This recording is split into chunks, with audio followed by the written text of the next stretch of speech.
Good afternoon. Support for the charities during the coronavirus outbreak. As with all organisations, the coronavirus outbreak and the measures put in place to mitigate its spread have a major impact on the charitable sector. The stay-at-home requirements have forced the closure of retail outlets and offices alike.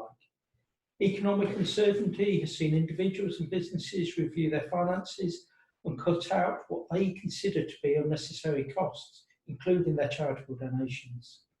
Meanwhile, some charities, such as those working with vulnerable children and families, or with the NHS, have seen a significant increase in demand for their services at the same time as their income levels are under the most pressure they've been in years.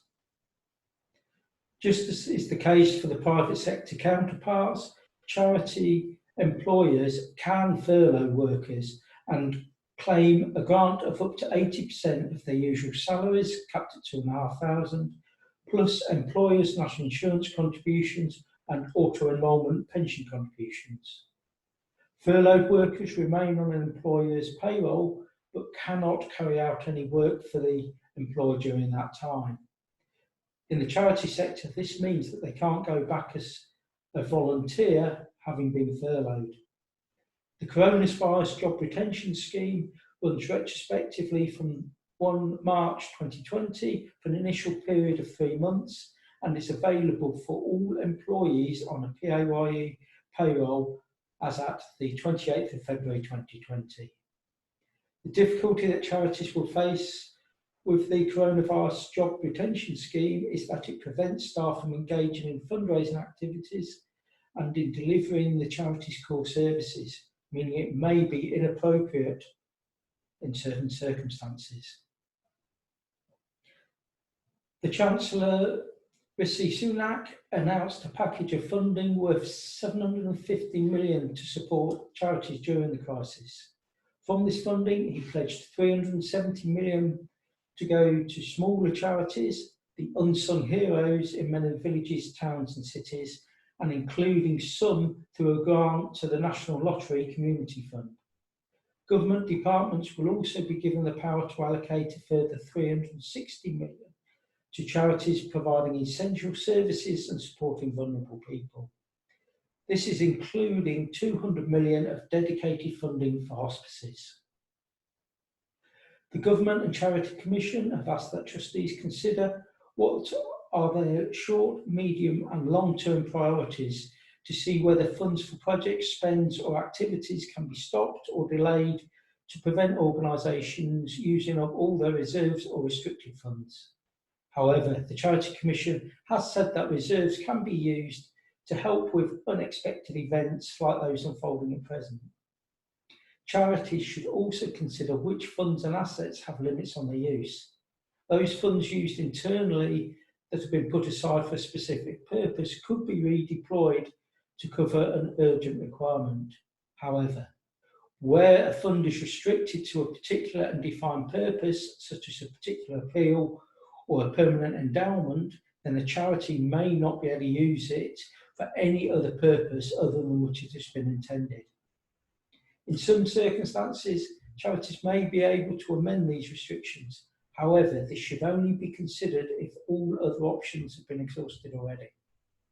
The Charity Commission have asked organisations to carefully consider the wider and longer term impacts of using these reserves and restricted funds and is offering guidance if required. Any decision to use such funds must be taken collectively and significant decisions and action points noted in writing within your meeting minutes. AGMs and other meetings play an important role in the governance of charities. In light of the government's stay-at-home measures, some charities will likely have no choice but to cancel or postpone critical meetings. If you, as trustees, decide to do this, it is recommended that you record this decision to demonstrate good governance of your charity. This is particularly important if you're not holding an AGM or meetings delays you from preparing and reporting your annual reports and accounts. Where possible, charities are encouraged to still submit annual accounts on time.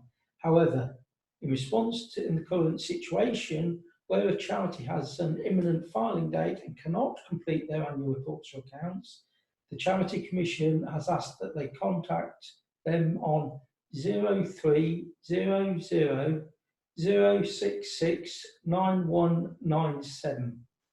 Hopefully this will be displayed on the screen in front of you. Trustees should check their existing governing documents to see if they can make amendments to facilitate changes as to how or when meetings are held. It may be possible to incorporate a clause that allows them to meet virtually or to use telephone facilities.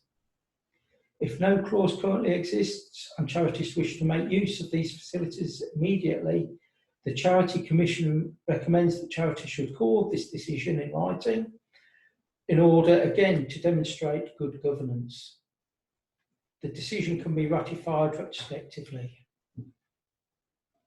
The Commission has said that it is the responsibility of charity trustees to continue to report serious incidents under the current guidelines and has asked trustees to use their judgment in deciding whether an incident is significant in the context of their charity and should be reported.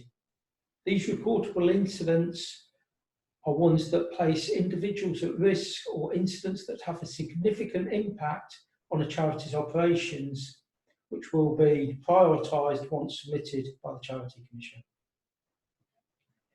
The Charity SORP, the Standard of Recommended Practice, has issued new guidance to organisations in response to the pandemic, which is created to consider the potential impact of the control issues to contain COVID-19 on their financial reporting by the charities.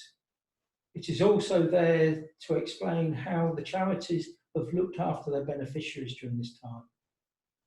Its guidance can be summarised as: firstly, the measure being taken to contain COVID-19 will impact on the charities in many different ways, and it is important for charities trustees to understand the impact on the delivery of other activities and their governance, including their finances.